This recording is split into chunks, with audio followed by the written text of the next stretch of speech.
تو ان کی ماں دروازے سے باہر آئی۔ اس نے سفید کپڑے پہن رکھے تھے اور سر پر چادر سے نقاب کیا ہوا تھا۔ وہ قریب آ کر رکی اور دھیمے لہجے میں بولی، دراصل میرے ساتھ ایک بہت بڑا مسئلہ ہو گیا ہے۔ بچوں کے والد صاحب اس دنیا سے رخصت ہو گئے ہیں اور میں عدت میں ہوں۔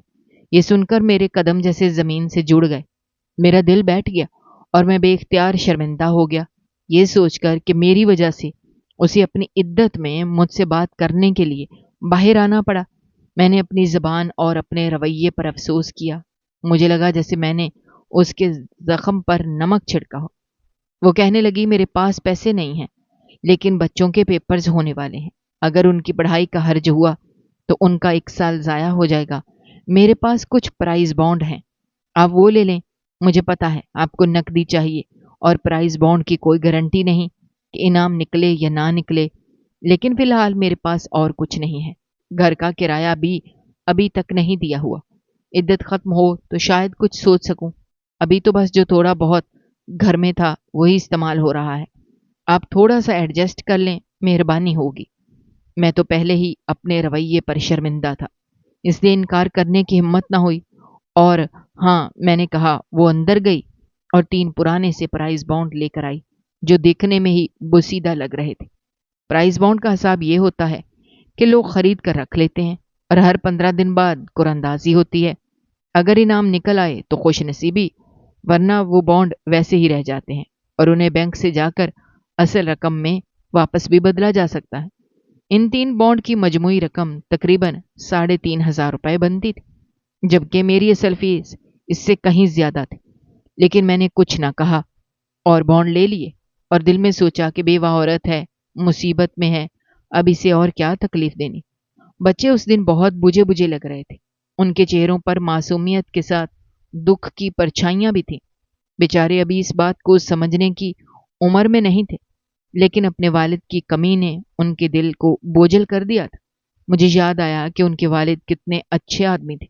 کبھی سخت گرمی میں وہ مجھے آواز دے کر پانی یا شربت کی پیشکش کرتے تھے، میرا حال پوچھتے تھے اور خیال رکھتے تھے۔ اللہ ان کی مغفرت فرمائے۔ میں دل ہی دل میں دعا مانگتا رہا اور بچوں کو لے کر واپس آ گیا۔ اگلے دن سے میں نے دوبارہ ان کو لانے لے جانے کا سلسلہ شروع کر دیا تاکہ ان کے پیپر خراب نہ ہوں اور پڑھائی میں رکاوٹ نہ پڑے۔ میں نے یہ ساری بات اپنے بھائی کو بتائی، کیونکہ میں نے اسے پہلے ہی کہا تھا کہ ایک گھر کی طرف سے میرے 18,000 روپے بنتے ہیں، اگر وہ مجھے مل گئے تو تم بجلی کا بل دے دینا۔ لیکن جب میں نے اسے بتایا کہ وہ پیسے شاید نہ ملیں تو وہ بھی پریشان ہو گیا۔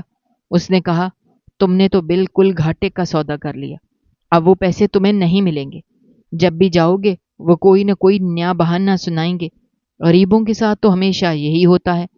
میں نے اس کو تسلی دی کہ وہ لوگ پہلے غریب نہیں تھے، لیکن حالات کی مار نے انہیں بھی مجبور کر دیا ہے۔ اب ان کے حالات کمزور ہیں۔ چلو کوئی بات نہیں، اللہ مالک ہے، وہ بہتر جانتا ہے۔ پرائز بانڈ کی قرعہ اندازی ہر 15 دن بعد ہوتی ہے۔ 15 دن بعد جب قرعہ اندازی ہوئی تو میں پرچہ لے کر واپس آیا اور چیک کیا تو یہ بانڈ نہیں نکلے تھے۔ میرا دل بجھ گیا۔ مجھے بھی لگنے لگا کہ واقعی میرے پیسے گئے، اب وہ واپس ملنے والے نہیں ہیں۔ غریب آدمی کے لیے تو 1-1 روپیہ قیمتی ہوتا ہے، اور میں نے 18,000 کے بدلے پرانے پرائز بانڈ رکھ لیے جن کی کوئی ضمانت نہیں تھی۔ اگلے 15 دن بعد دوبارہ قرعہ اندازی ہوئی تو میں پھر پرچہ لے آیا، لیکن دل میں پہلے ہی تسلیم کر لیا تھا کہ کچھ نہیں نکلنا۔ یہ صرف ایک زحمت ہے جو ہر بار برداشت کرنی پڑے گی، اور اب یہ بھی ایک نئی مصیبت کہ بار بار پرچہ لے کر آنا اور چیک کرنا میری ذمہ داری بن گئی تھی۔ خیر رات کا وقت تھا، میں اپنے کمرے میں بیٹھا ہوا تھا، پرچہ میرے پاس ہی رکھا ہوا تھا۔ باہر سے لڑائی جھگڑے کی آوازیں آنے لگیں۔ سب گھر والے دوڑ کر باہر نکلے تو پتہ چلا میری بہن کو اس کے سسرال والے واپس چھوڑ گئے ہیں، اور وہ روتی آ رہی تھی، کسی سے بات بھی نہیں کر رہی۔ بار بار پوچھنے پر بالآخر اس نے سسکیاں لیتے ہوئے بتایا کہ اس کا شوہر کہتا ہے جہیز میں تم موٹر سائیکل نہیں لے کر آئی تھی، اب اگر موٹر سائیکل لے کر آؤ گی تو میں تمہیں اپنے پاس رکھوں گا، ورنہ اپنے میکے میں بیٹھی رہو۔ یہ سن کر میری ماں نے اپنا سر پکڑ لیا۔ میرا بھائی غصے سے آگ بگولا ہو گیا اور کہنے لگا کہ کیسے آدمی کے حوالے کر دیا ہماری بہن کو،